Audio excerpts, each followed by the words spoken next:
Buenos días nuevamente para todos. Muchas gracias por estar con nosotros en esta cita el día de hoy. Le vamos a dar entonces paso a nuestra jornada del corredor inmobiliario. Esta jornada la estamos haciendo una vez al mes con invitados especiales. Hoy está con nosotros María Adelaida Paneso. Ella es especialista en Derecho Contractual y Relaciones Jurídicas. Entonces, muchas gracias María Adelaida por estar el día de hoy con nosotros. Muchas gracias a todos los asistentes por su cumplimiento, por siempre separar esta cita. Recuerden que la estamos haciendo una vez al mes, entonces para que estén pendientes de todas las comunicaciones por todos nuestros canales, redes sociales, correo electrónico, nuestro chat corporativo, para que por ahí entonces estén pendientes de todos los eventos, jornadas, capacitaciones que vamos dando mes a mes. Entonces, le doy la palabra a Juliana. Gracias, Melissa. Muy buenos días para todos. Bienvenidos a este espacio, como les dice mi compañera Melissa, a esta jornada del corredor inmobiliario que hacemos permanentemente para ustedes. Hoy, desde la Colegiatura Inmobiliaria, un nuevo servicio que tiene el gremio hace algunos meses, nos tomamos nuevamente este espacio para contarles sobre la Colegiatura Inmobiliaria y sobre todo sobre nuestro programa de conocimientos académicos en ventas inmobiliarias. Así que la invitación es a que permanezcan hasta el final conectados de esta jornada. Y antes de darle paso a responder todas las preguntas y todas las inquietudes que ustedes tengan, es muy importante que las consignen en el botón de preguntas y respuestas. Vamos a hablar unos minuticos sobre nuestro programa en conocimientos académicos. Les vamos a contar sobre este programa y la forma en la que ustedes pueden hacer parte de este programa que es certificado y reconocido por la Secretaría de Educación de Medellín. Entonces, yo creo que ya podemos iniciar. Meli y María Adelaida, bienvenida y muchísimas gracias como siempre por aceptar nuestra invitación. Julie, Melissa, mil gracias antes por la invitación. Para mí es siempre un honor acompañarlos en estos espacios que faciliten la gestión gremial y por supuesto que mejoren el ejercicio profesional de cada uno de los afiliados. Como se los advirtieron a todos desde la invitación a esta conferencia, por supuesto el tema que procuraremos abordar hoy desde todas las distintas esferas y puntos de vista que tiene esta figura es la venta de proindiviso, una figura que cada vez coge más fuerza, pero que a la medida que coge fuerza en el mercado, quisiera que fuéramos muy claros en cada una de las consecuencias jurídicas o previsiones que se tienen que tomar alrededor de la venta de esta naturaleza. ¿De acuerdo? Lo primero que creo que es importante considerar o aclarar de por qué la invitación a abordar hoy este tema es que nos respondiéramos inicialmente por qué hablar de proindiviso en el marco del corretaje inmobiliario. Esa es tal vez la pregunta fundamental para explicar por qué la elección del tema. Y es que en esta gestión del corretaje, lo que no podemos perder de vista o lo que no se nos puede pasar de largo son las obligaciones que por ley, ni siquiera eso es un tema pues optativo o de servicio, sino las obligaciones mínimas que por ley adquiere todo corredor inmobiliario al momento de aceptar el encargo de promover cualquiera que sea el negocio, ¿de acuerdo? La labor por excelencia es la de intermediación. Claro, es que cuando uno como corredor acepta un encargo es porque sí o sí quiere estar en la mitad procurando encontrar dos personas que están interesadas en celebrar un mismo negocio en condiciones muy similares, ¿de acuerdo?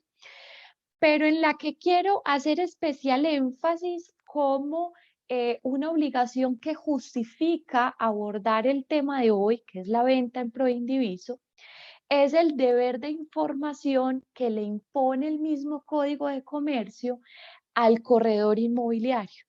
Y le dice, es que usted cuando asume la labor de ser corredor, es porque usted está en la obligación de comunicarle a las partes todas y cada una de las circunstancias que usted conoce y que de alguna forma puedan influir en la toma de decisión de los clientes, en esa decisión de si contrato o si no contrato y de si contrato en los términos que me están ofreciendo contratar. Y en ese sentido, en aras de cumplir con ese deber de información que nos impone la ley, conocer, por supuesto, de los efectos de una venta en proindiviso se hace fundamental para cumplir con ese deber de información. Adicionalmente, que es un deber de información que no se agota, por supuesto, en la normatividad, que aunque es precaria, pero lo que hay es bueno y nos impone obligaciones. Ese deber de información es ampliado fuertemente por el Estatuto del Consumidor contenido en esa Ley 1480 del 2011. El Estatuto del Consumidor es amplio, prolífero, en esa obligación del deber de información que tienen todas las partes al momento de contratar. Y de hecho nos dice, esa información que usted está en la obligación de suministrarle a las partes, tiene que ser una obligación oportuna. ¿Qué quiere decir oportuna? Que esa información se le debe ser suministrada a su cliente, es en lo que los abogados denominamos la etapa precontractual. Es decir, en la etapa que usted apenas le está mostrando el lote al cliente, en el que usted le está mostrando las ventajas del cliente, visto desde el punto de vista comercial, en el momento en que usted está enamorando a su cliente del producto.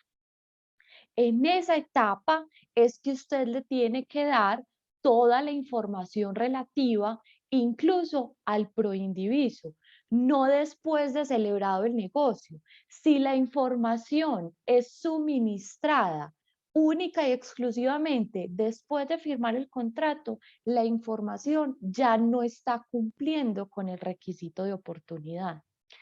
Adicionalmente, la información tiene que ser verificable y en materia inmobiliaria sí que nos movemos en un mundo donde toda la información casi que es susceptible de ser verificable.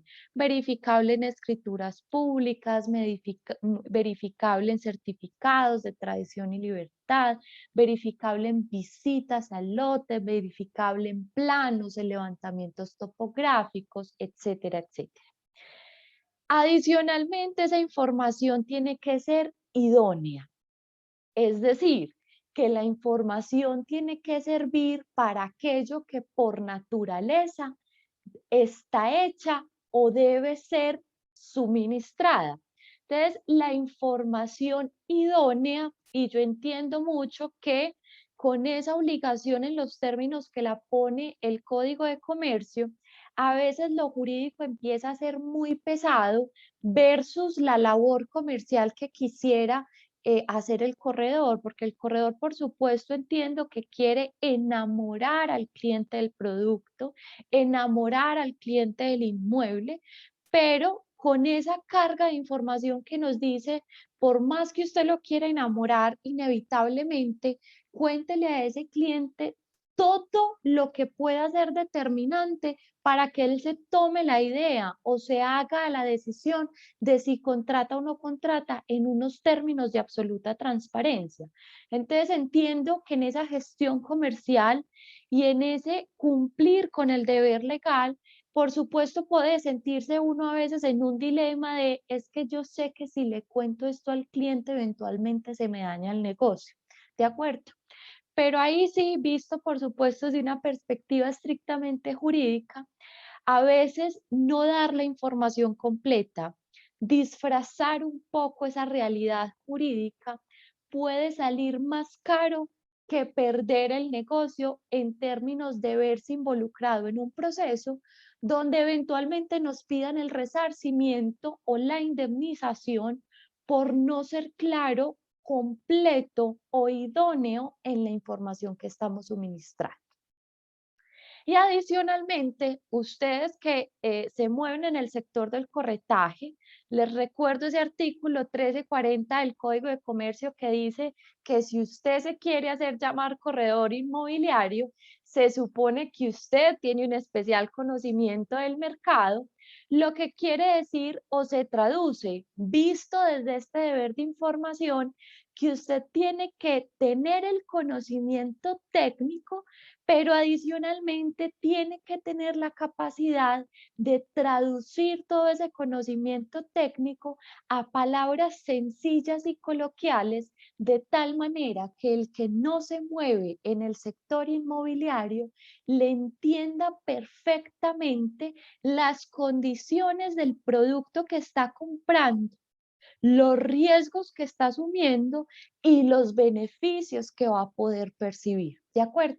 Entonces, empezando o advirtiendo por este deber de información tan fuerte que recae en el corredor inmobiliario, vuelvo y digo, es que se justifica abordar hoy en día la venta del proindiviso visto desde todas sus consecuencias jurídicas, sus beneficios y perjuicios, con la finalidad de que al momento de que se enfrenten a una venta de este tipo, puedan cumplir a cabalidad con su deber de información frente al cliente.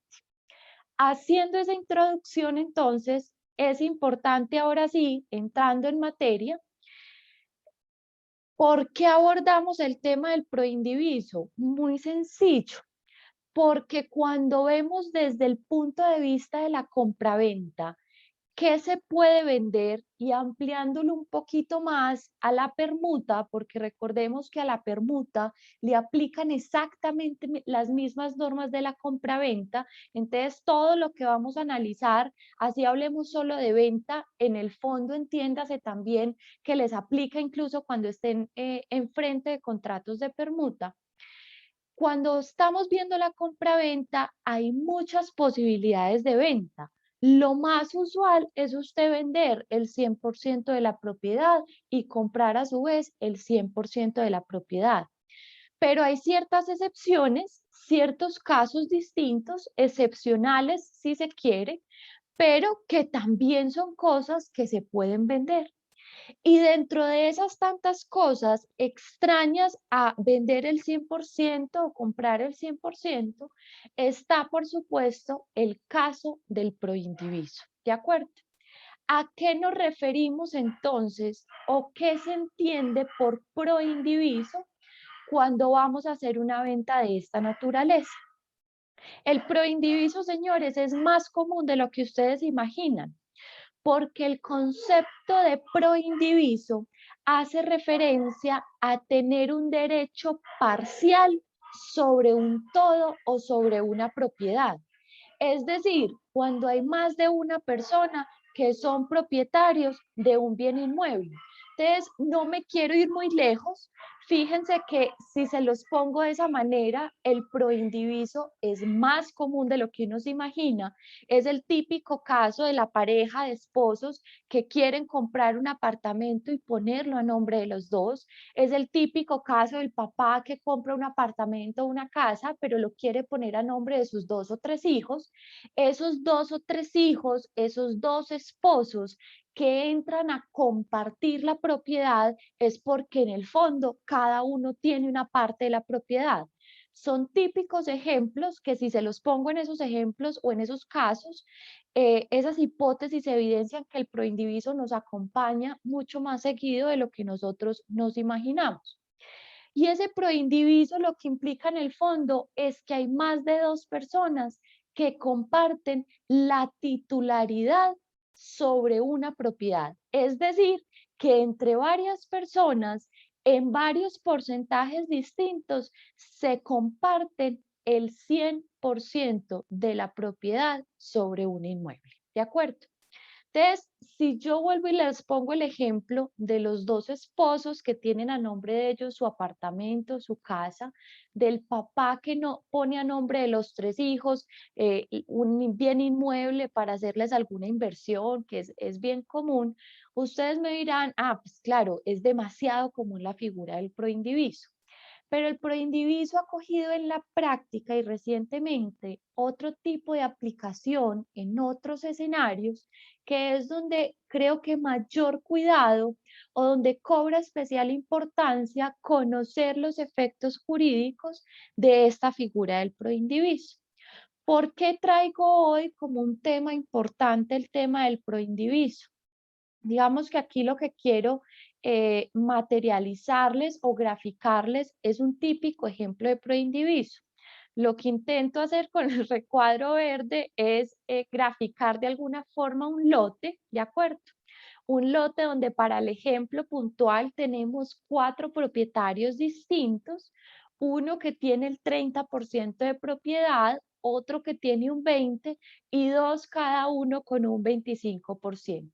Es decir, son 4 copropietarios, 4 personas que en común y proindiviso ostentan el 100% de propiedad sobre ese lote, ¿de acuerdo? Eso es visto gráficamente una situación de proindiviso.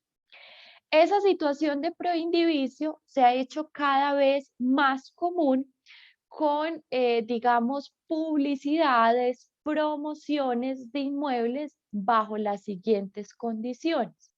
Y es muy normal que a uno le lleguen y le dicen, doctora, ¿usted qué opina? Nosotros queremos comprar, es un lote espectacular ahí en Santa Elena, en Guarne, en el Alto de las Palmas, cada vez en zonas rurales que empiezan a cobrar vida cada vez más urbana, es que se presentan estas situaciones. El Tablazo también presenta esas situaciones. Y le llegan a usted tranquilos con el cuento, pero le dicen, doctora, me van a vender un pedacito, pero tranquila que es con escritura, ¿de acuerdo? Entonces, ¿qué es lo que a usted le están ofreciendo en el fondo?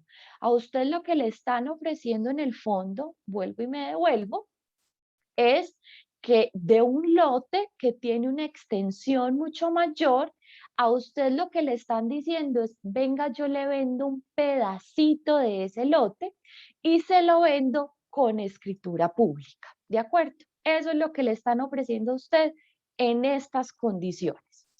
¿Cómo se ve eso? ¿O por qué llegamos a eso realmente en la práctica hoy en día? ¿Por qué se ha llegado a la solución de comercializar lotes bajo la modalidad de proindiviso, de acuerdo? Y le dan a usted la tranquilidad absoluta de que es con escritura pública, firmada en notaría y debidamente registrada en la Oficina de Registro de Instrumentos Públicos. Voy a poner tan solo 2 ejemplos porque digamos que ese no es el punto central de la conferencia o del tema, pero pongamos para el ejemplo, para todos los efectos, un lote que tiene 10.000 metros cuadrados que está ubicado en una zona de, ubiquémoslo en Santa Elena, ¿de acuerdo? Y si yo me voy y reviso la norma urbanística que resulta aplicable a ese lote de 10.000 metros cuadrados, es posible que me encuentre con una de 2 circunstancias o incluso con las 2 circunstancias. Puede que la norma urbanística normalmente contenida y dependiendo pues del municipio o en el plan de ordenamiento territorial o en el esquema básico de ordenamiento territorial o en el plan básico de ordenamiento territorial, según sea el municipio, es posible que en el ordenamiento territorial yo me encuentre con normas restrictivas, ¿de acuerdo? ¿Restrictivas en qué sentido? En que me digan, vea, ese lote de 10.000 metros cuadrados, usted ya no lo puede partir en pedacitos más chiquitos. Es decir, usted tiene una restricción de subdivisión por debajo de 10.000 metros cuadrados. Es decir, que si usted va y le pide a la autoridad competente, llámese Secretaría de Planeación o llámese Curaduría, autorización para partir ese lote en varios lotes de menor tamaño, le van a negar la autorización porque la norma urbanística así se los prohíbe. O una segunda hipótesis de tantas que pueden ocurrir, que puede llevar a la venta en proindiviso, es que usted le dicen, sí, efectivamente, usted tiene un lote de 10.000 metros cuadrados, eso es muy buen área, pero yo solo le permito a usted desenglobar una vivienda por cada 10.000 metros cuadrados. Y esa es una restricción muy común en zonas, vuelvo y digo, como el Tablazo, como Santa Elena, algunas en Guarne, Copacabana empieza a cobrar restricciones de esa naturaleza. Y son situaciones donde usted dice, yo tengo un lote demasiado extenso, pero solo puedo construir en términos de legalidad una vivienda, ¿de acuerdo? Entonces empiezan las personas a decir, pues si yo aquí no voy a poder legalizar la construcción de, no sé, 5 o 6 casas, pues empiezan a buscarle la salida a ese tipo de restricciones vía la venta de proindiviso o vía la venta en proindiviso.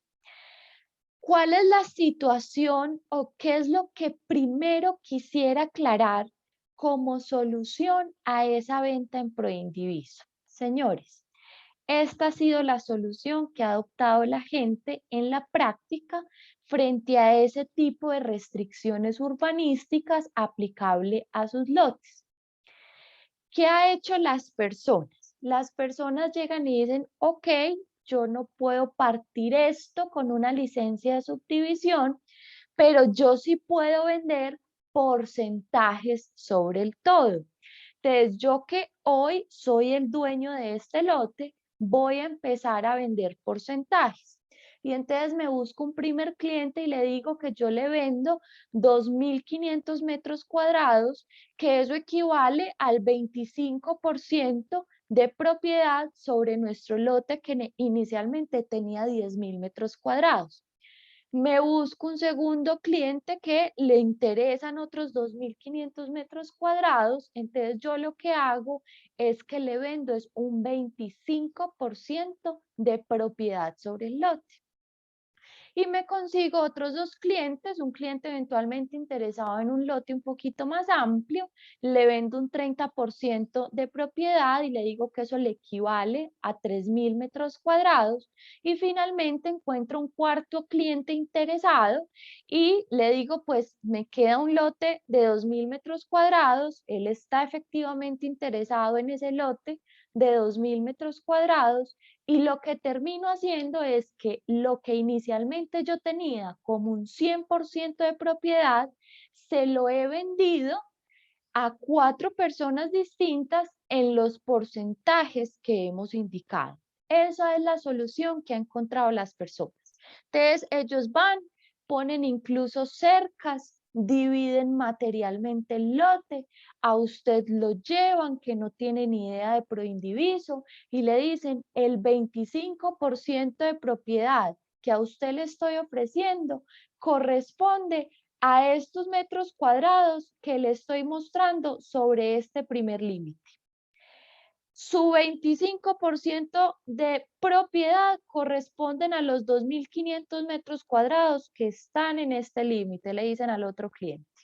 Y así sucesivamente se lo dicen a los otros clientes y le dicen su 30% de descuento, de porcentaje, perdón, están enmarcados en este terreno, en estos 3.000 metros cuadrados. Y finalmente los 2.000 que le quedaron a usted son los que corresponden a estos linderos. ¿De acuerdo? Ese ha sido el manejo práctico que le han dado a la situación, vuelvo y digo, como solución a las restricciones que imponen las normas urbanísticas.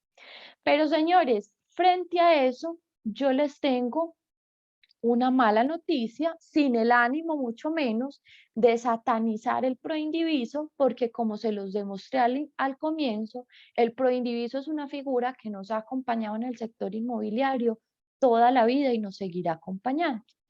El problema es que con los lotes particularmente y cuando se encuentra el proindiviso como solución a restricciones de orden urbanístico, la buena y la mala noticia son las siguientes. Es que esto es realmente una situación de proindiviso. Esto, que es la solución práctica que ha encontrado los dueños de los lotes que no pueden subdividir o que no pueden desenglobar, etcétera, etcétera, etcétera.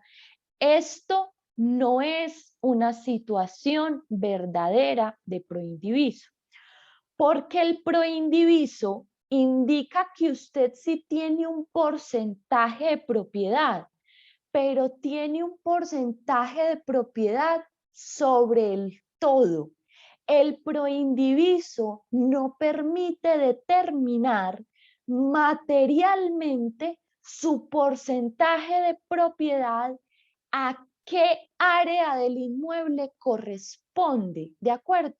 De manera que el verdadero proindiviso implica que yo tengo un 30% de propiedad, pero sobre el todo, un 20% de propiedad sobre el todo, un 25% de propiedad sobre el todo, que eso eventualmente se traduce en 3.000 metros cuadrados, 2.000 metros cuadrados, 2.500 metros cuadrados, sí, pero no es posible determinar a qué metros cuadrados corresponde eso en el todo, ¿de acuerdo? Esta situación a la que ha llegado como una solución práctica, vuelvo y digo, frente a esas restricciones de tipo urbanístico, esta no es una verdadera situación de proindiviso, porque el proindiviso no permite, vuelvo y digo, individualizar, ubicar materialmente en el todo en qué se concreta mi porcentaje en el proindiviso.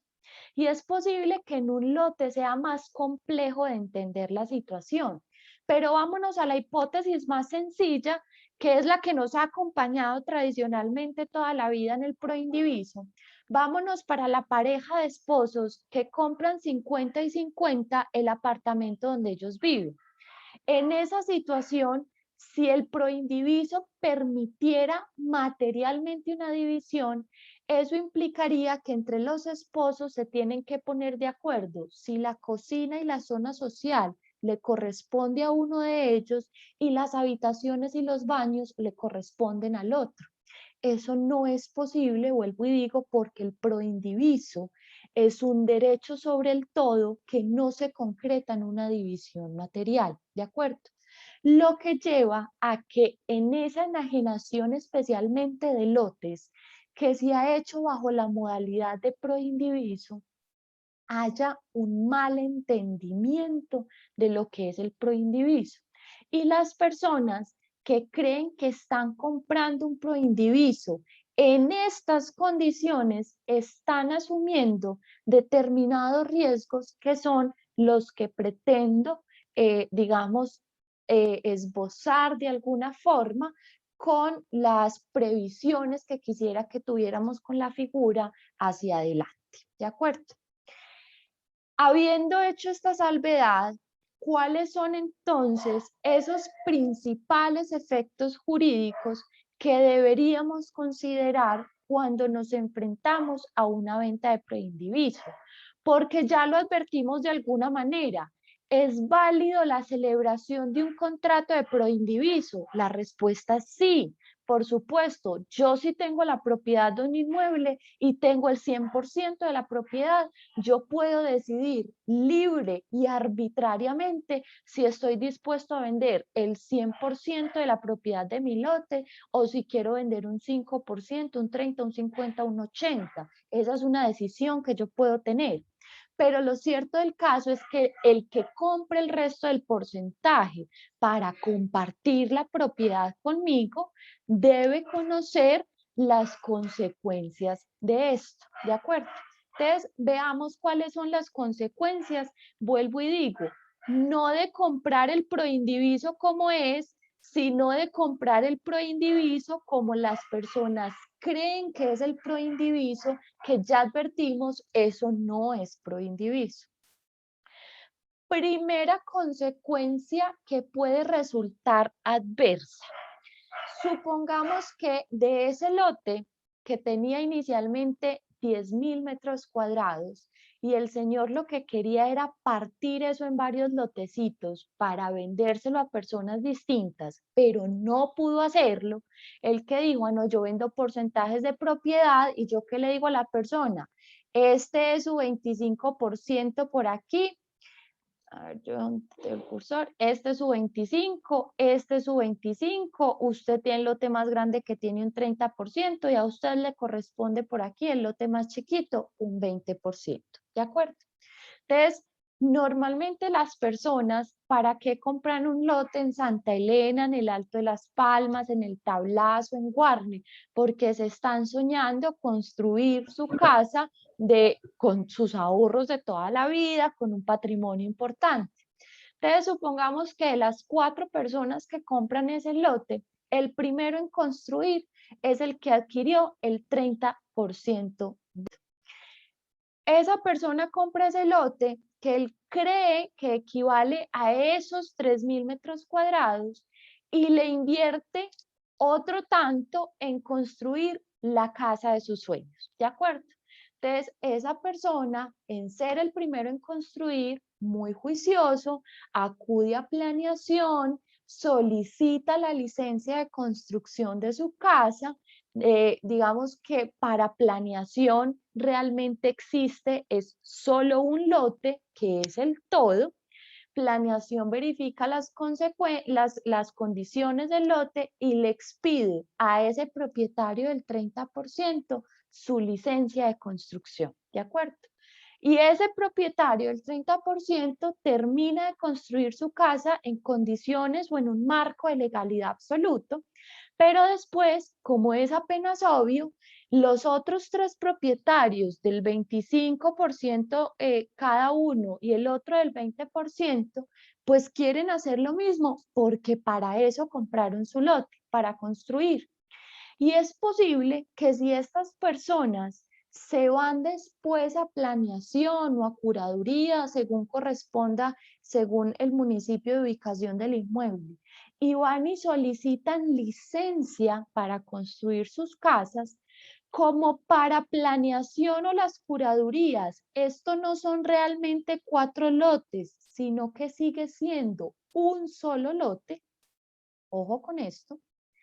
Y como ya este señor pidió licencia y construyó esta casa, es posible que planeación o curaduría les diga a estos otros 3 señores y les diga, oiga, yo me muero de la pena con usted, pero es que yo a usted no le puedo otorgar licencia para construir su casa, porque es que ese predio, que era de 10.000 metros cuadrados, solo aguantaba la construcción ¿de qué?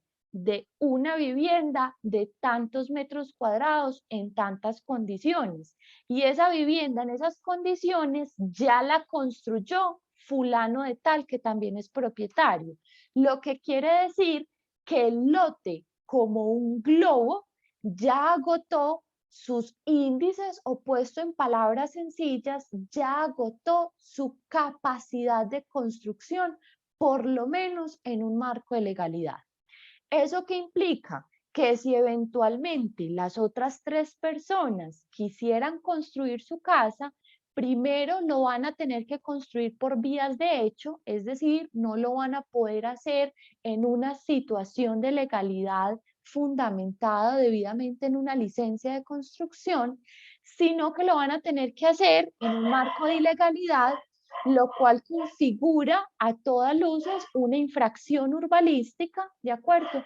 Lo que puede conllevar a la imposición de multas económicas e incluso a la destrucción o derribamiento de las construcciones. Entonces, digamos que ese agotamiento de índices es tal vez, en mi concepto, uno de los riesgos más altos, más riesgosos de asumir cuando se está comprando o se está asumiendo el riesgo de comprar en un proindiviso con división material, cuando especialmente uno quiere construir, asumiendo un proindiviso que, como ya lo advertimos, no es efectivamente la figura del proindiviso, ¿de acuerdo? Entonces, primer riesgo o primera situación, con la que hay que tener especial cuidado al momento de asumir la compra de un lote para construcción en modalidad de proindiviso.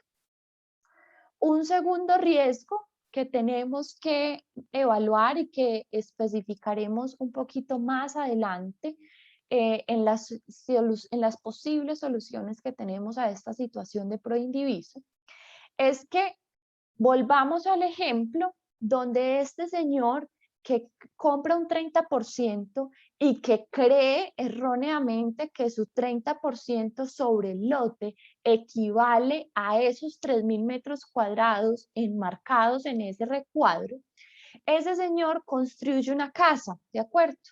Y pongamos para efectos prácticos que construye una casa que está evaluada o que queda evaluada en 1.000 millones de pesos, solo la edificación, ¿de acuerdo? Entonces, ¿qué es lo que ocurre en el fondo? Ese señor no está adquiriendo para él su casa de 1.000 millones de pesos, pero él la construyó. Sí, la respuesta es sí. Pero, ¿qué es lo que pasa en el fondo? Vuelvo y me devuelvo.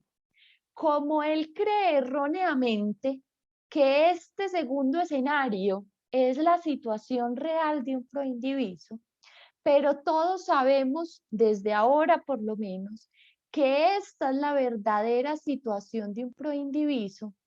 ¿Qué es lo que acaba de hacer el señor que acaba de invertir en una construcción avaluada en 1.000 millones de pesos? Señores, lo que acaba de hacer es que le acaba de valorizar en 1.000 millones de pesos el porcentaje de todos los demás propietarios del lote. ¿Por qué? Porque el verdadero proindiviso es que todos somos propietarios sobre el todo. Es decir, que si hoy yo mandara a un evaluador a preguntarle cuánto vale ese lote de 10.000 metros cuadrados, el lote ya no vale lo que valía en este escenario de 10.000 metros cuadrados, sino que el lote vale un lote que era lo que valía anteriormente, más la construcción de los 1.000 millones de pesos. Entonces, eso da un valor mucho más alto y ahora sobre ese valor mucho más alto es que todos siguen teniendo un porcentaje del 25, 25, 30 y 20%. Es decir, pongamos eso en números y si tengo evaluadores, pues seguramente me querrán matar con el ejercicio práctico y básico que voy a hacer, pero supongamos que el lote antes valía, no sé, 2.000 millones de pesos y que le sumamos la casa de 1.000, ¿de acuerdo? Entonces ahora digamos que ya no vale 2.000 millones de pesos, sino que vale 3.000 millones de pesos el lote como lote. Y si yo lo aplico a eso, a los porcentajes, lo que antes era un 25% de 2.000 millones de pesos, que era solo el lote, claramente hoy es mucho más cuando yo hago un avalúo y con la casa ya no me vale 2.000, sino que me vale 3.000 millones de pesos. Es decir, en el fondo, que el esfuerzo que hizo uno de los propietarios construyendo la que cree que es su casa, lo que hizo en el fondo fue valorizar la propiedad del resto de sus propietarios, ¿de acuerdo? Entonces hay que tener cuidado con el riesgo que uno está asumiendo. Riesgo que adicionalmente les comparto en una situación que se puede volver incómoda y difícil de manejar, no solo desde el punto de vista jurídico, sino desde el punto de vista a su vez de la convivencia entre los que uno cree que son sus vecinos. Y es que como todos somos dueños del todo, ¿de acuerdo? Cuando yo construya esa casa, es muy probable que el impuesto predial de todos suba, ¿de acuerdo? Eso va a ser un efecto inmediato. Pero es que es la construcción suya, sí, pero de cara al municipio es la construcción sobre un solo lote en el que todos somos propietarios. Es decir, el impuesto predial le sube a todo el mundo, ¿de acuerdo? Y segundo, supóngase que uno de sus vecinos se acaba de enterar que el proindiviso no es que su lote se limite a los linderos que a él le han dicho, ¿de acuerdo? Es decir, que su lote no se limita a esto, sino que él tiene en su 25% de propiedad derecho a participar en el 25% de todo, ¿de acuerdo? Entonces, es muy fácil que mediante una acción policiva, su vecino, que le gustó un montón su casa porque le quedó hasta lo más de bonita, ¿de acuerdo? Acude a una inspección de policía y le dice, oiga, ¿a usted cómo le parece que este señor en un predio en el que yo tengo un 25% sobre el todo, levantó unos linderos por aquí que a mí no me dejan pasar a una parte del lote sobre el cual yo también soy propietario? Y es posible, señores, que se empiecen a generar una serie de conflictos de convivencia que, vuelvo y digo, causan molestia, causan dificultades jurídicas y causan dificultades jurídicas con total razón y con total argumento, precisamente por la figura y los efectos propios de lo que realmente es un proindiviso. ¿De acuerdo?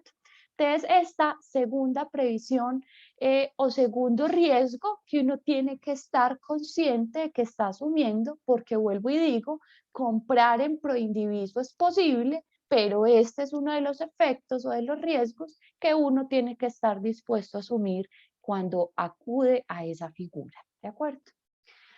Una segunda previsión, y que esta es una previsión práctica, porque yo sé que incluso yo en distintos escenarios académicos he sido partidaria de decir, ojo, que al momento de leer un certificado de tradición y libertad, cuando evidencien una medida de embargo, es para prender alarmas inmediatamente. ¿Por qué para prender alarmas inmediatamente? Porque la medida cautelar de embargo sobre un inmueble, el efecto principal es lo que normalmente y coloquialmente nosotros decimos, es que saca el inmueble del comercio.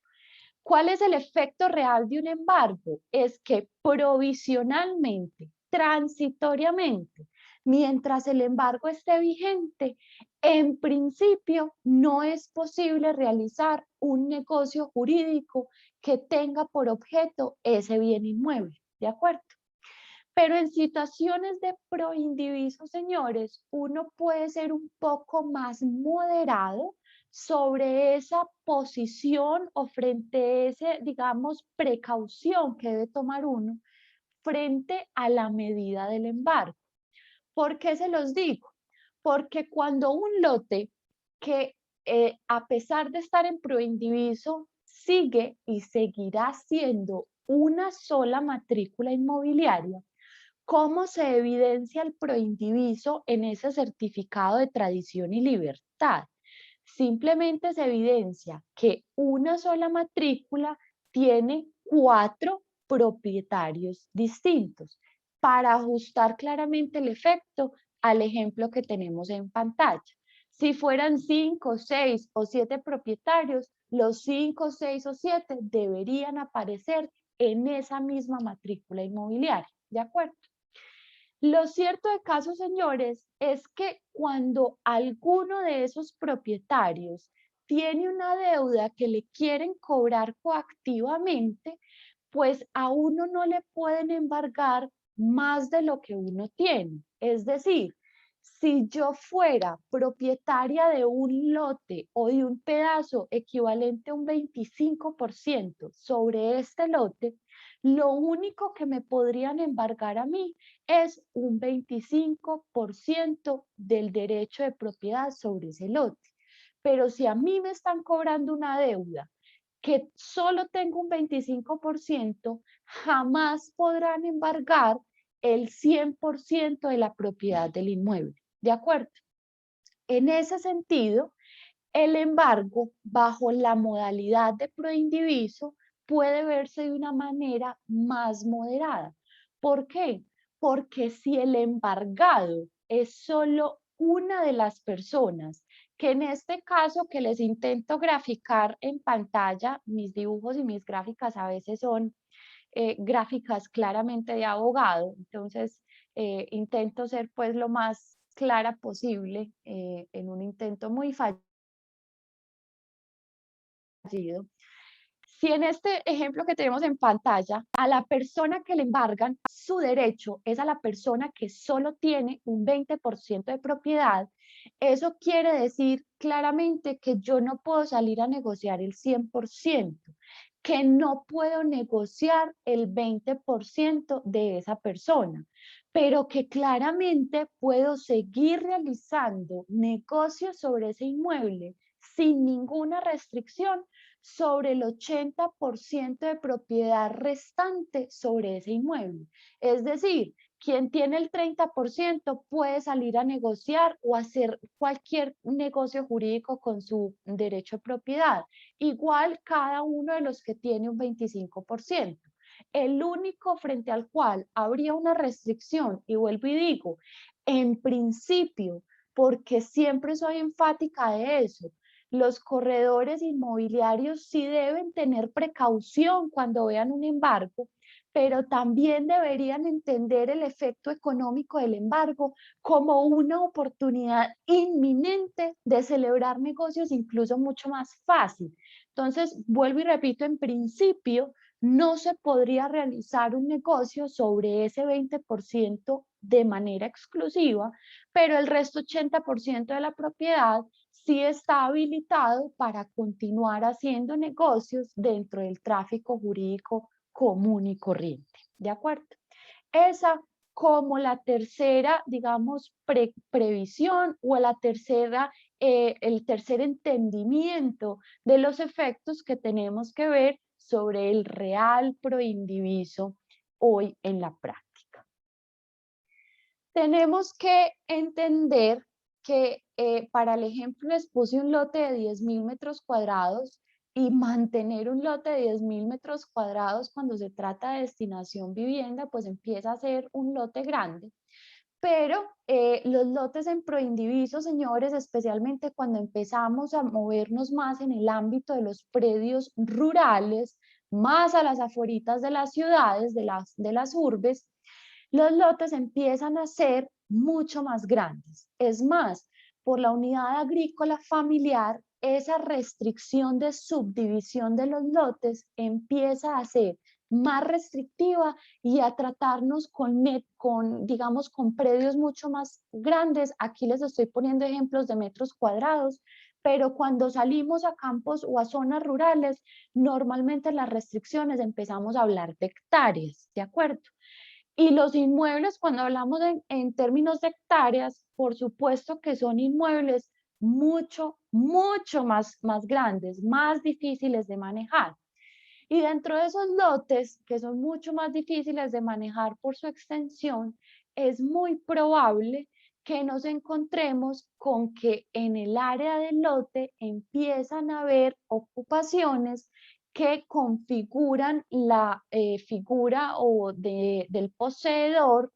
Esto es muy normal en lotes grandes, vuelvo y digo, pero con ese tema de los poseedores, cuando tenemos la falsa o la errónea concepción de que el proindiviso admite una división material de los lotes, hay personas que dicen, ah, no, pues es que fíjese que a este señor que tenía un 25% de propiedad, ¿de acuerdo? Se le metió un poseedor, ¿cómo le parece? Y ese señor le quitó a ese señor los 2.500 metros cuadrados que le correspondían a él, ¿de acuerdo? Y la lamentable noticia que yo les quiero dar con eso es que como todos sabemos que esa división material es un error en el proindiviso, que esa división material no es realmente exigible jurídicamente, sino que todos somos dueños sobre el todo. El propietario de ese 25% que tenía o equivalía, creía él, a 2.500 metros cuadrados, no fue el que perdió su propiedad. ¿de acuerdo? Todos perdieron 2.500 metros cuadrados, porque como todos somos dueños del todo, el deber de vigilancia, el deber de procurar que no hayan invasiones de poseedores en el lote es una obligación de todos y de cada uno de los copropietarios o de los comuneros. Cuando las personas creen que la división material es un efecto jurídico exigible, claro, deberíamos entender que el que perdió sus 2.500 metros cuadrados es el que, teniendo el 25% de propiedad, le correspondía esos metros cuadrados o esa área. Pero cuando entendemos la verdadera concepción del proindiviso, debemos entender que el que perdió su derecho de propiedad no fue al que inicialmente le asignamos esos 2.500 metros cuadrados, sino que ya, ¿qué es lo que pasa? El poseedor se queda con esos 2.500 metros cuadrados. El resto del área, ¿en qué quedó? En 7.500 metros cuadrados. Y ahora sobre esos 7.500 metros cuadrados es que nos toca volver a repartirnos el porcentaje. ¿Y en qué proporción? En un 25, en un 25, en un 30 y en un 20, como estábamos inicialmente. Es decir, todos asumen en un proindiviso la pérdida de terreno que se ocasione por la invasión de un poseedor que, si cumple, por supuesto, todos los requisitos legales y adelanta el proceso judicial de pertenencia correspondiente, pues tendrá derecho a que le adjudiquen la propiedad sobre esa porción de terreno sobre el cual venía ejerciendo su propiedad. ¿Qué quiere decir eso? Que si ese poseedor sale triunfante, lo que va a hacer el juzgado es que este lote sí lo va a separar, le va a decir a la Oficina de Registro de Instrumentos Públicos: señor registrador, me hace el favor y a este terreno con estos linderos y de estos 2.500 metros cuadrados le abre una matrícula inmobiliaria independiente. Y eso quiere decir que el lote que queda restante para las otras 4 personas es este que queda aquí por fuera, que son 7.500 metros cuadrados, y esos 7.500 metros cuadrados son los que se van a tener que volver a dividir entre los 4 comuneros en los porcentajes en los que anteriormente tenían la propiedad. ¿De acuerdo? Eso como una cuarta previsión a la que tenemos que tener cuidado en el momento en que nos enfrentemos a una figura de proindiviso. ¿De acuerdo? Quinto, hay que tener previsiones en la escrituración. ¿Por qué previsiones en la escrituración? Por lo siguiente.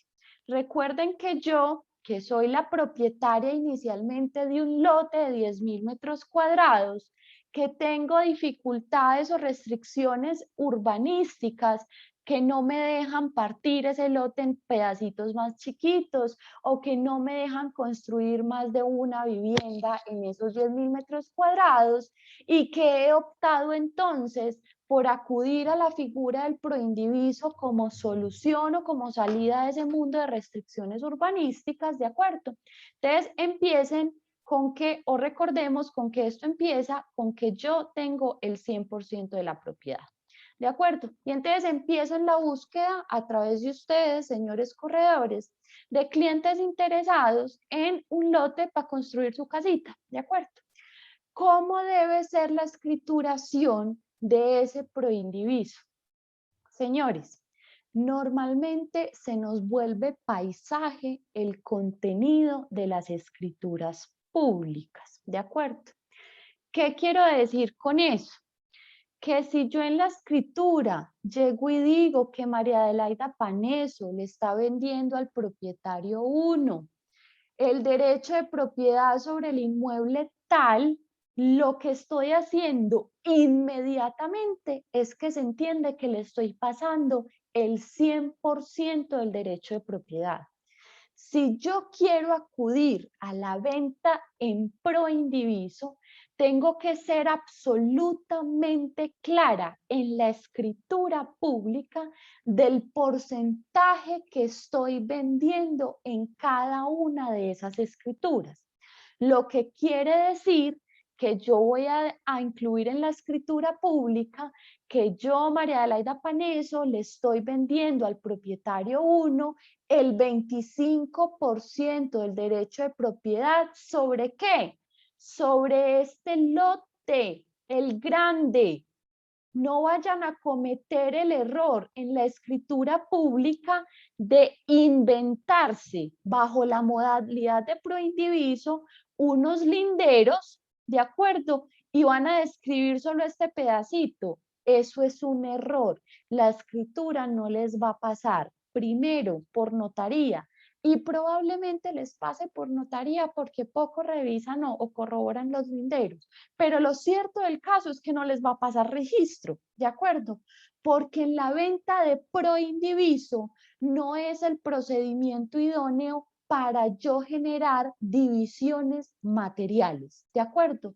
La forma correcta de estructurar o redactar la escritura pública cuando yo estoy acudiendo a la figura del proindiviso es que yo tengo primero que advertir la cantidad de porcentaje que estoy enajenando y lo cierto del caso es que lo que voy a tener que describir es el globo del inmueble, la totalidad del inmueble, porque vuelvo y digo, yo estoy vendiendo para ser honesta y transparente con los efectos del proindiviso, yo estoy vendiendo un porcentaje sobre el todo, pero ese porcentaje vía proindiviso no lo puedo atar o limitar a cierta restricción material o división material del inmueble, ¿de acuerdo? Entonces, ojo con esa escrituración. Con la escrituración de esto, yo les cuento, digamos, un tip. En las notarías han empezado a ser un poquito más juiciosos con esos, pero los que sí molestan absolutamente con el tema son las oficinas de registro de instrumentos públicos.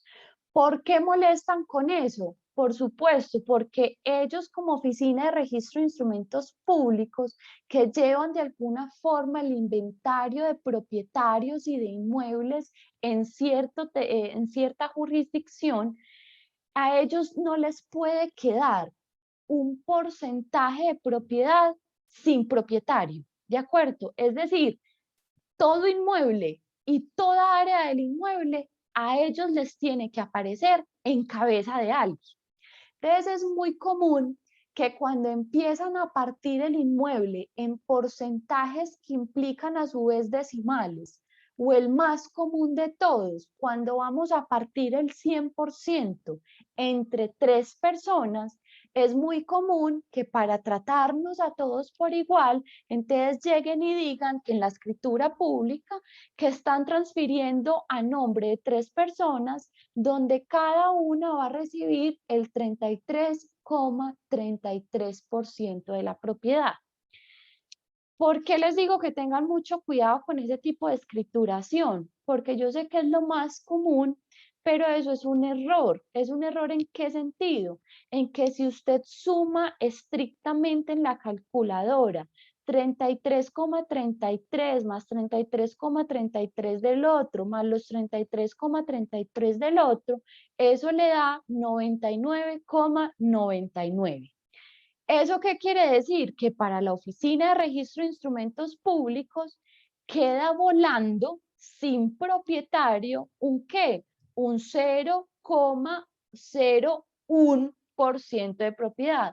Y es un tema irrisorio, sí, pero registro no puede permitir que ni siquiera un 0,01% de propiedad quede en cabeza de nadie. Entonces, cuando vayan a hacer esas particiones, que impliquen decimales para la división del inmueble, procuren asegurarse que la sumatoria de todos los porcentajes sí den en efecto el 100% de propiedad.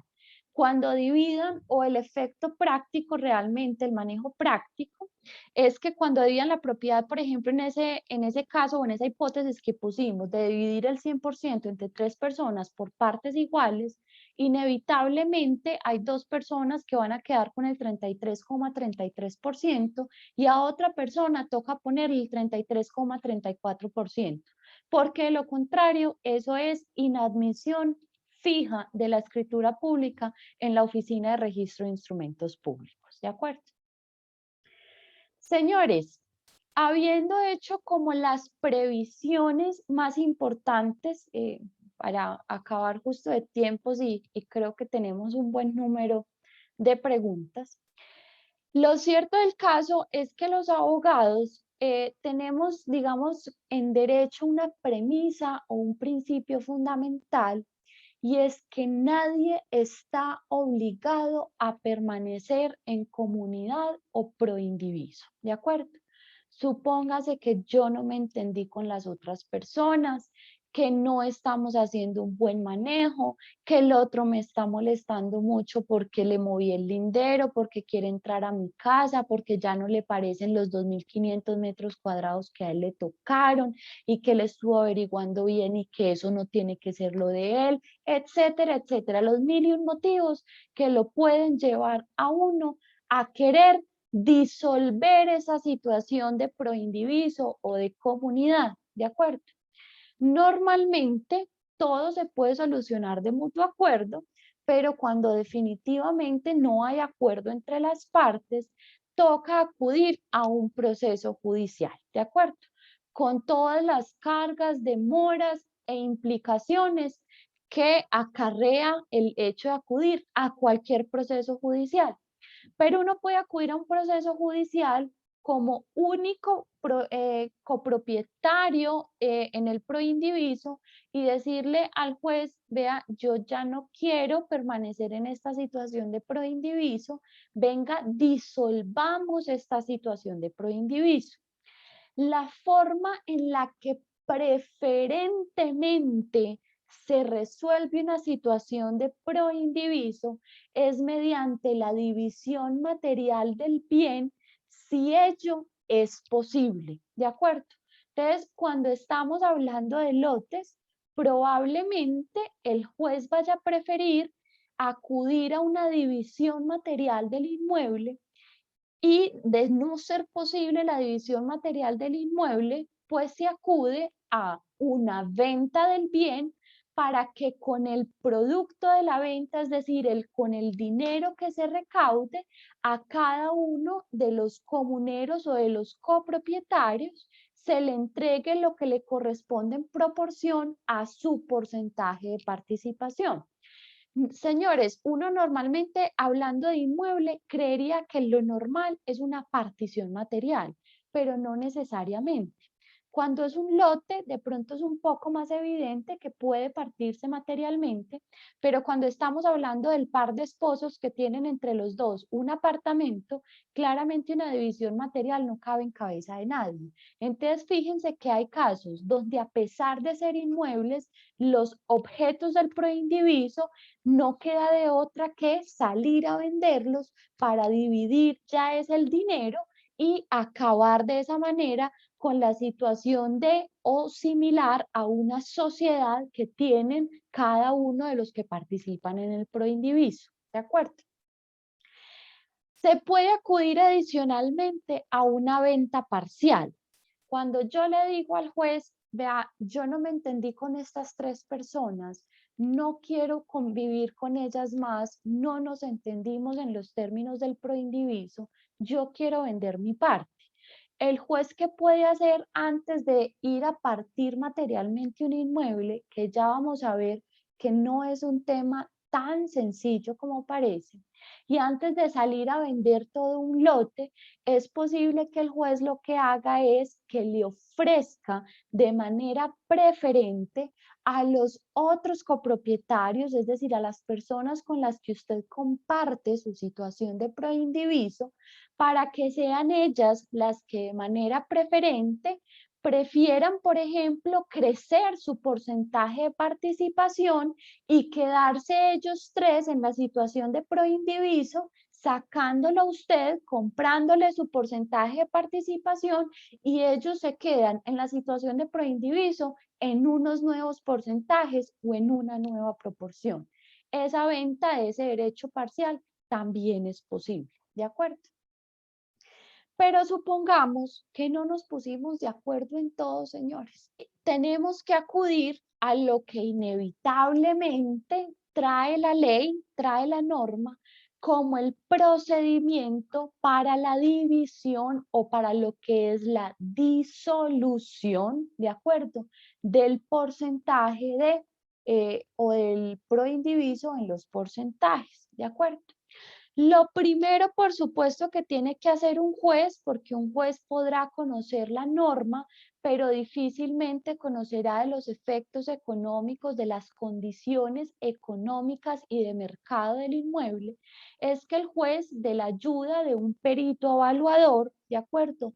Va y evalúa que la totalidad del lote, porque ya vimos ahorita que se los explicaba claramente que cuando uno de todos construye, pues él está creyendo que está construyendo su casa, pero a la vez está valorizando el todo y el porcentaje de sus demás copropietarios, ¿de acuerdo? Se hace el avalúo, ¿de acuerdo? Se conoce la proporción o la participación de cada uno de los copropietarios, ¿de acuerdo? ¿Qué normas, en qué orden empieza a aplicar entonces el juez? Y dice, ojo, que el valor del terreno se calculará, ojo con esto, por su utilidad y no por su extensión, ¿sí? ¿Eso qué hace, señores? Y me voy a devolver aquí un poquito para que veamos el gráfico del lote. Supóngase que el lote de este señor es un planito divino, permite una construcción de una casa espectacular, ¿de acuerdo? Mientras que el lote de este señor, que son 2.500 metros, no solo es una falda, a eso hay que hacerlo si se quiere construir un tema de suelos, hay que hacer un lleno. Fuera de eso, compliquémosle más el asunto. A este señor le cruza por aquí una quebradita, lo que quiere decir que este señor no puede construir ni 30 metros para acá, ni 30 metros para acá, ¿de acuerdo? Entonces, cuando yo me voy y aplico las normas del procedimiento de división, el juez me dice, ojo, que yo sí voy a adjudicar, ¿de acuerdo? El lote, pero yo voy a primero evaluar por utilidad del lote y después parto por esa utilidad, ¿de acuerdo? Lo que quiere decir que muy probablemente en ese proceso de valoración del lote, el lote o la porción que inicialmente le habíamos asignado a este propietario del 25% resulte menos útil, de menor valor, comparado incluso con el que creíamos que tenía una menor participación, que es el del 20%, ¿de acuerdo? ¿Y eso qué implicación tiene de cara a ese proceso para la división del inmueble? Que si hay construcciones o todo lo demás, se va a procurar que la construcción le toque al que lo hizo, pero no necesariamente. Se va a procurar, pero no se garantiza que la construcción le toque, vuelvo y repito, al que la elaboró. Entonces, con esa hipótesis que les vengo poniendo, vuelvo y me devuelvo, es posible que, vuelvo y les digo, que este señor haya desarrollado su casa por aquí, ¿de acuerdo? Y que cuando vamos a hacer la distribución en porcentajes, en los porcentajes que tenemos, pero partiendo es de la utilidad del terreno, es posible que el juez llegue a la siguiente conclusión. Fácil. Vean, este señor tiene una utilidad muy poquita por aquí y este lote está súper útil por aquí. Entonces el 20% realmente, para ser justos, no viene por aquí, sino que viene por aquí. Y la construcción a usted le vale tanto, y si usted quiere que yo se lo adjudique a usted, entonces su lote ya no viene por aquí, sino que por valor su lote, que usted antes era el que tenía una mayor participación, viene por aquí. ¿De acuerdo? Y a este del 25%, pues como esto tiene una quebrada que atraviesa por aquí, que usted antes creía que tenía un lote que venía por aquí, no, usted ya viene un lote que viene por todo esto. ¿De acuerdo? Entonces, fíjense, señores, que incluso cuando uno acude al proceso judicial como mecanismo para la partición del bien, es posible que por las condiciones de utilidad, condiciones topográficas, por las construcciones o mejoras que se le hayan alcanzado a realizar con el paso del tiempo al lote, cuando apliquemos en la valoración del todo el criterio de utilidad, es posible que la división material que resulte efectuando el juez y que es de obligatorio acatamiento, no se compadezca en absoluto con la división material que supuestamente hicimos cuando compramos el lote bajo la modalidad de proindiviso, sin entender realmente cuáles eran los efectos de comprar en proindiviso. ¿De acuerdo? En ese caso, señores, entonces, digamos que hay otra posibilidad que es un poquito más grave, y es que según ese concepto de utilidad, que es fundamental para efectos de hacer la partición, no garantizan incluso que su derecho o sus particiones materiales vayan a estar conformadas por un globo. Es posible que para ser equilibrados y terminar asignando económicamente lo que a usted le corresponde por su participación o su derecho, a usted le terminen asignando una parte de ese derecho en una esquinita y otra parte de ese derecho en otra esquinita. Es decir, usted quedó con dos lotes que en sumatoria sí valen la participación que usted tenía, pero que son dos lotes aislados. ¿De acuerdo? Ahí sí, con el riesgo de que cada uno termine valiendo o sirviendo para muy poco. Es decir, le asignaron el cariño verdadero. Ni se compra ni se vende. ¿De acuerdo? Y como si no fuera poco, señores, acudir a este proceso de división vale una plata, ¿cierto? Vale una plata porque hay que pagar el valor del perito, vale una plata porque hay que elevar la división o hacer un nuevo levantamiento topográfico, vale una plata porque hay que protocolizar y registrar la escritura pública en la Oficina de Registro de Instrumentos Públicos, para que le podamos, por supuesto, asignar una matrícula inmobiliaria nueva a los inmuebles que se han creado producto de esa división. Y lo que trae esta norma es una previsión económica y dice que si entre todos los interesados, es decir, entre todas las personas que participan de una o alguna manera en ese proindiviso, no consignan o no pagan oportunamente todos los valores o los costos de transacción que implican esa división material del inmueble, pues lo que va a hacer el juez es muy fácil, y es que adicionalmente cuando parta el lote va a dejar partido un pedacito adicional para venderlo, para que con el producto de la venta se paguen todos los costos de transacción que implican el procedimiento de división material o de disolución de ese proindiviso. Entonces, fíjense pues que digamos que acudir a este procedimiento no es garantía de obtener la individualización material de lo que uno, bajo un mal entendimiento de la figura del proindiviso, cree tener, pero que ya evidenciamos no es posible tener. No quisiera con eso, por supuesto, que el mensaje fuera satanizar o dar per se una mala concepción de la figura del proindiviso. No es eso.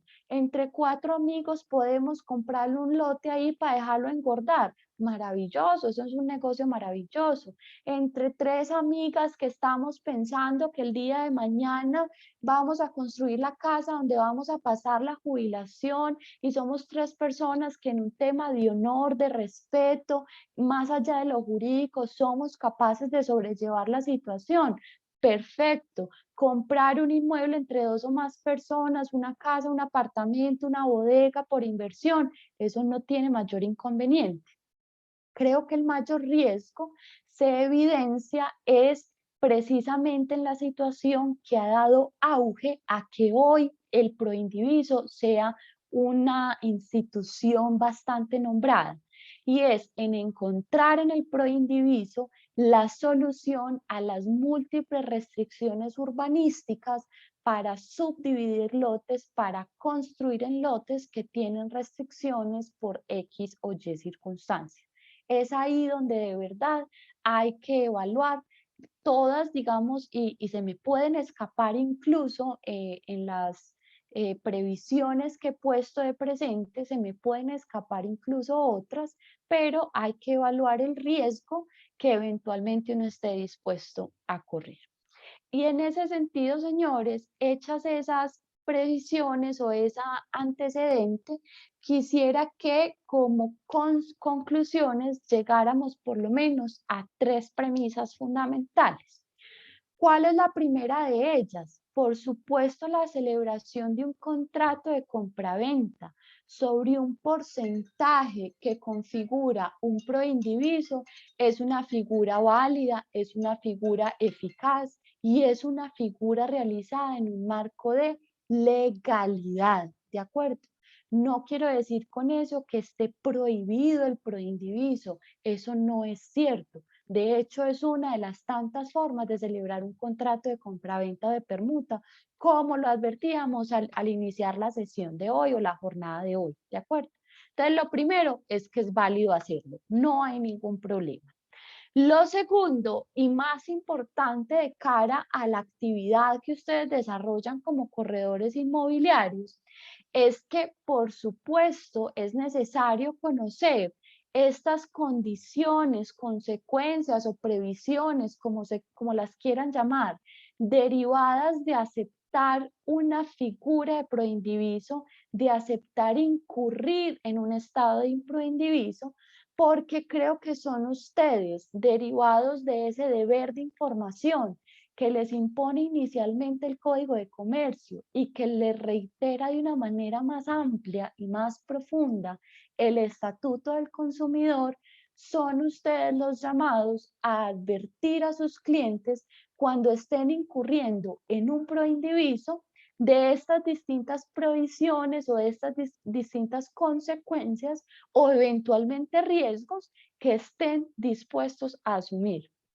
Porque me ha pasado, se los cuento así, digamos, transparentemente, que me ha pasado de los 2 extremos, de personas que me consultan para revisar las condiciones del negocio y les explico las consecuencias o los riesgos que van a asumir en entrar en un proindiviso, y son personas que dicen, yo esos riesgos no estoy dispuesto a asumirlos.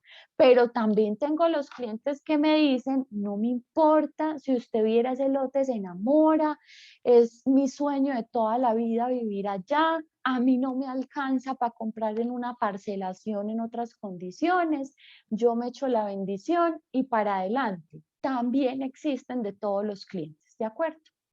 Y finalmente, señores, por supuesto, cuando ustedes les encarguen ya sea la consecución de un bien o la venta de uno, pues con todo este conocimiento adquirido, lo fundamental es evaluar si todas esas consecuencias que ya sabemos que se derivan del proindiviso son o lo más conveniente para el negocio que está buscando hacer el cliente, ¿de acuerdo?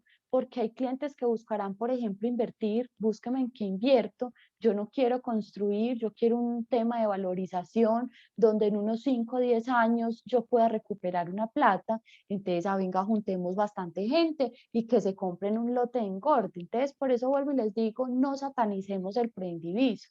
Lo importante es evidenciar en qué negocios, en qué condiciones sí es lo más conveniente acudir al proindiviso, en qué casos no es conveniente o recomendable, y en caso de ser afirmativo, pues intentar tomar todas las previsiones jurídicas que nos permitan manejar correctamente la relación entre los distintos propietarios, y en caso de, pues, de hacer algún desarrollo, construcción o demás, un tema pues que nos permita, así sea mediante acuerdo privado, manejar de la mejor manera la convivencia y la relación entre los distintos copropietarios.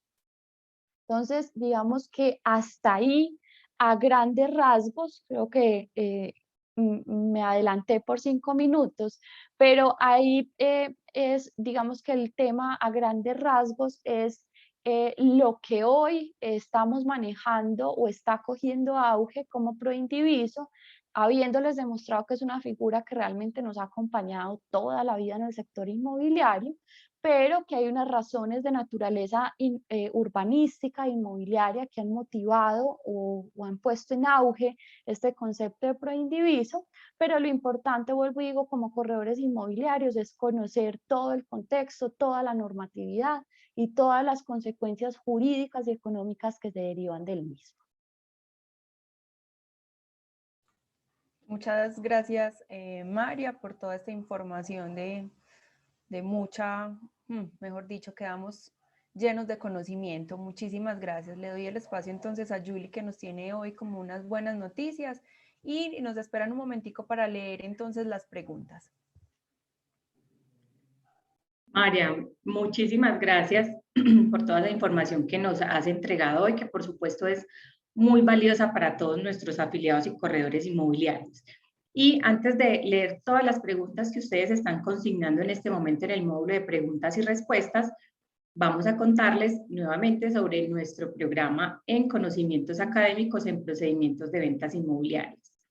Este programa es avalado por la Secretaría de Educación de Medellín y lo ofrecemos a través de nuestro Instituto para el Trabajo y el Desarrollo Humano, que es la Colegiatura Inmobiliaria.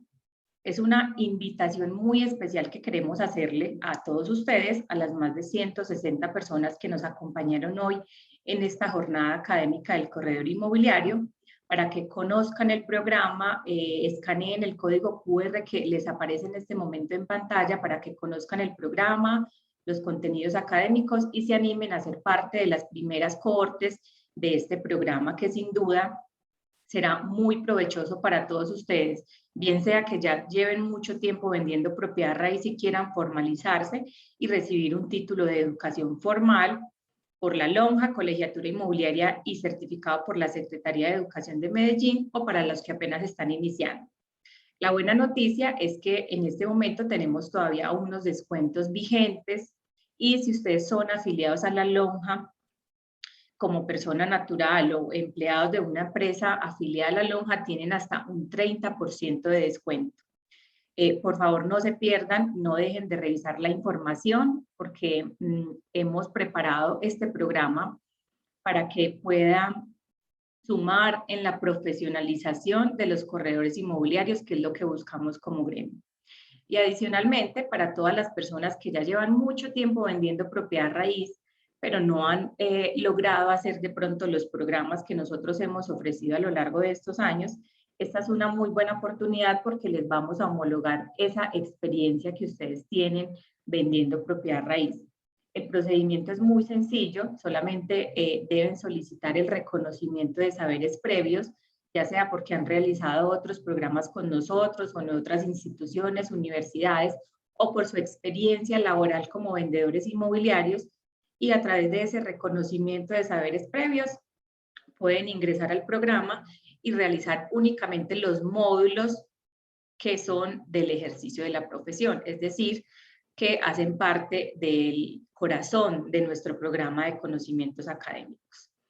Es un programa teórico-práctico, es decir, dentro de las 180 horas que dura cada nivel, ustedes no solamente van a conocer la teoría de todos los conceptos que necesitan para desarrollar mejor su actividad, sino que los van a poner en práctica dentro del aula de clase. Es muy importante pues esta formación que nosotros hemos preparado con muchísimo amor para que ustedes se sigan formando y profesionalizando y puedan hacer cada día mejor su trabajo como corredores inmobiliarios.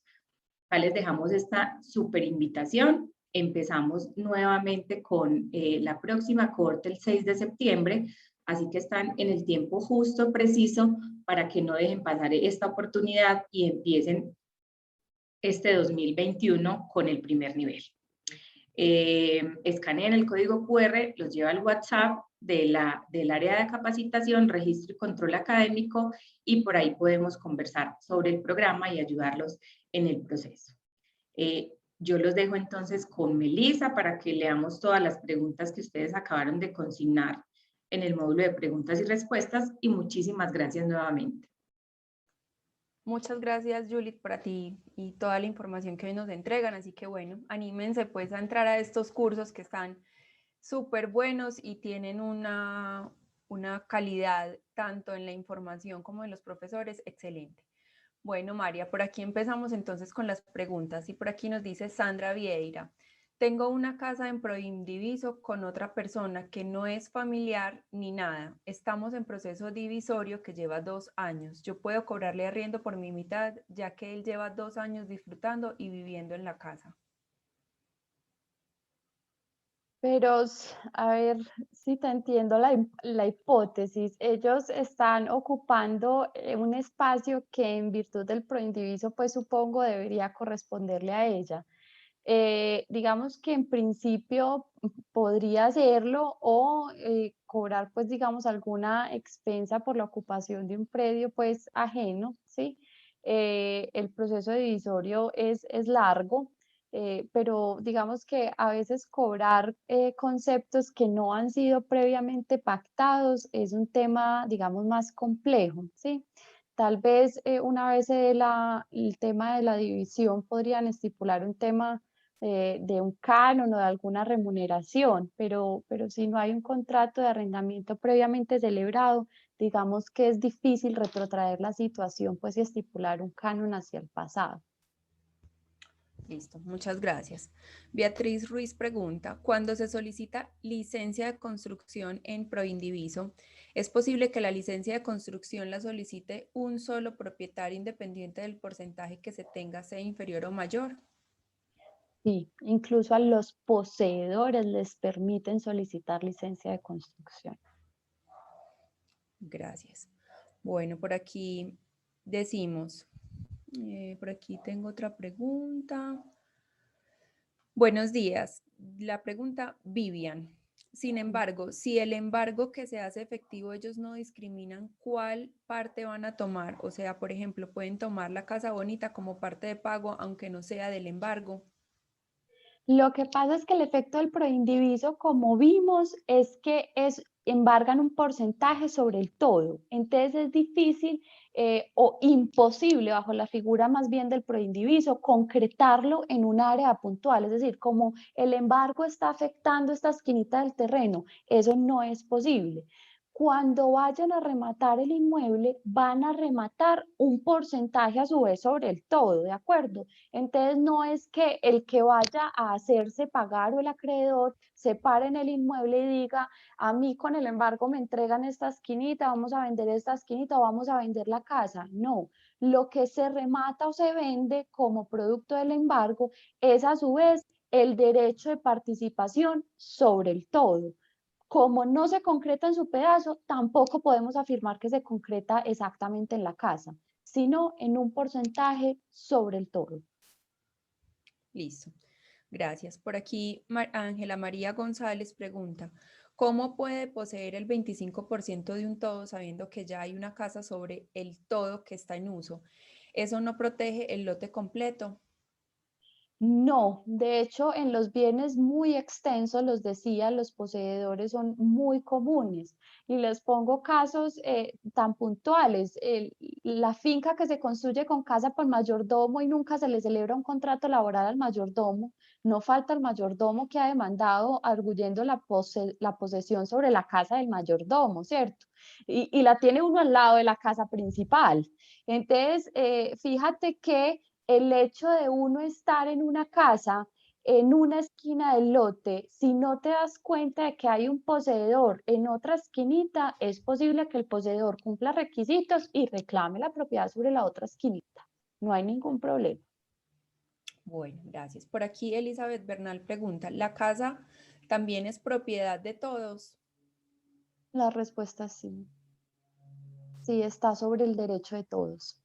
Tal vez lo que existe en ese caso, ojo con esto, la casa entra a ser propiedad de todos en el porcentaje de participación de todos.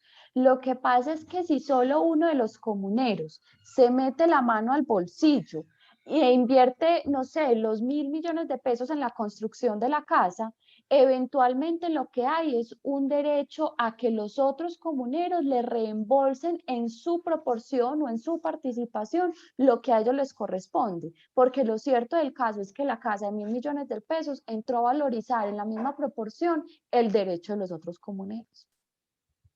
Listo, gracias María. Por aquí, en el ejemplo inicialmente propuesto por la excelente expositora, la única opción es venta. ¿En cuál ejemplo? No sé si de pronto porque ahí sí Nos me falla la abre la memoria. pregunta. Sí. Listo, ¿no? Por aquí, Imer Andrei Sepúlveda nos dice, buenos días. Ha existido una solución que los propietarios han venido realizando, lo cual es además de la escrituración pro indiviso, hacer un documento privado donde firman todos los comuneros, declarando que están de acuerdo con unos linderos específicos y anexando un levantamiento topográfico. ¿Qué tan viable jurídicamente puede ser este acto a fin de mitigar futuros problemas de mejoras y linderos para brindar los derechos de cada cual? Sinceramente, en situación de proindiviso, yo recomiendo que esa sea una de las precauciones que se tome, ¿cierto? Sin llegar, por supuesto, porque estaría incluso incurriendo en una falta disciplinaria a la profesión, en llegar a afirmar que eso es garantía absoluta de que no va a haber un problema futuro, ¿sí? Lo que pasa es que si todos estamos de mutuo acuerdo, todos tenemos que estar de buena fe, dispuestos a cumplir con la palabra. El acuerdo privado, después de cierto tiempo, ojo con esto, nos permite acudir a un proceso. Yo no recomiendo que sea el divisorio porque ya vimos los riesgos de acudir a un proceso divisorio en los que posiblemente los criterios del juez no se ajusten exactamente a la división material que uno tiene previamente del lote, ¿de acuerdo? ¿Qué recomiendo yo? Preferiblemente un proceso posesorio de mutuo acuerdo entre todos los copropietarios, es decir, les toca demandarse entre ellos. ¿De acuerdo? A mí me tocaría, por ejemplo, demandarte a ti, Meli, y decirte, Melissa, te tengo que demandar para que a mí me entreguen la parte que a mí me corresponde. Entonces, en el proceso, para que sepas, te voy a demandar para que digas que yo tengo la razón. Esa es más o menos la solución. Y eso de alguna forma es cumplir el acuerdo privado entre los copropietarios. Listo, por aquí hay otra pregunta. Si el embargo proviene del municipio por temas de impuesto predial de alguno de los comuneros, ¿es cierto que en este caso sí se podría embargar el 100% del bien? No, no es cierto, porque uno como propietario ante el municipio incluso aparece por el porcentaje de propiedad que tiene, ¿de acuerdo? Entonces no te pueden, si los otros propietarios están al día en el pago de su impuesto predial o de otros impuestos, no puede el municipio embargar el 100% de la propiedad porque en ese caso el municipio estaría abusando de su posición dominante y estaría incurriendo en una actuación indebida. Ok, por aquí también entonces creo que hacemos esta y otra. Dice, ¿cuánto puede tardar la disolución de un proindiviso?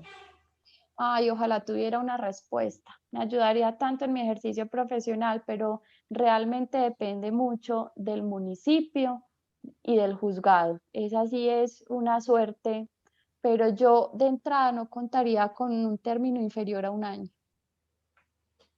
Listo. Y la última, en el caso del embargo sobre un propietario del proindiviso, los demás, podrían vender y registrar o la matrícula inmobiliaria total quedaría bloqueada para registrar la venta. Otra vez, qué pena, Meli. En el caso del embargo sobre el proindiviso, Sí. los demás podrían vender y registrar o la matrícula inmobiliaria total quedaría bloqueada para registrar la venta. No, de hecho, eso era como el tema que quería aclarar, que el embargo en el proindiviso tiene un efecto un poquito más moderado que en otro tipo de inmuebles, precisamente porque embarga o restringe única y exclusivamente el derecho de la persona embargada. Los demás copropietarios que no han sido embargados pueden seguir disponiendo perfectamente de su derecho. ¿Qué es eso en efectos prácticos? Que pueden ir a la notaría y registrar sus actos como bien quieran realizarlos. Listo. María, por aquí hay una pregunta súper interesante. Muchas veces en una propiedad que es proindiviso se construyen varias casas de habitación del propietario del proindiviso y se construye sin haber solicitado licencia de construcción. Sí. Posteriormente, el dueño de ese proindiviso y las casas decide partir y vender su lote proindiviso asignado de a casa para cada subproindiviso. ¿Eso es posible? La venta como tal es posible, ¿de acuerdo?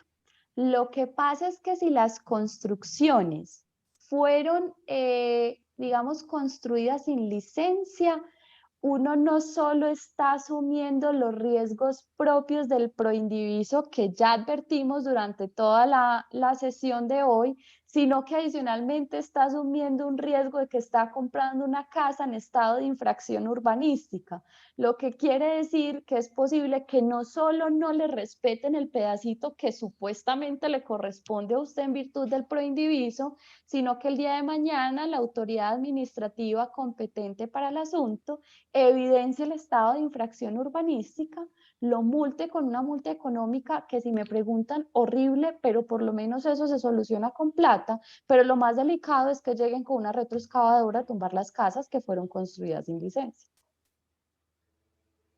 Listo. María, muchísimas gracias por esta información tan importante para el sector inmobiliario. De verdad, pues que nos genera muchísimas más dudas, pues hay un montón de preguntas por resolver que espero pues que poco a poco con esta charla podamos ir ahondando un poco más. Gracias a Meli, todos los no. asistentes, a las Gracias a 170 ustedes. personas que hoy se conectaron y a ti infinitamente muchas gracias por todo tu conocimiento compartido con nosotros. No, Meli, con todo el gusto. Si eventualmente tienen dudas de otras personas que quisieran solucionarlas, a través pues, de ustedes tienen mis datos de contacto y como siempre se los he dicho al gremio y a los afiliados, una colega más en el ejercicio profesional, entonces lo que necesiten con todo el gusto quedo muy atenta. Muchísimas gracias. Gracias nuevamente a todos los que se conectaron hoy y que tengan un feliz resto de día. Chao, muchas gracias.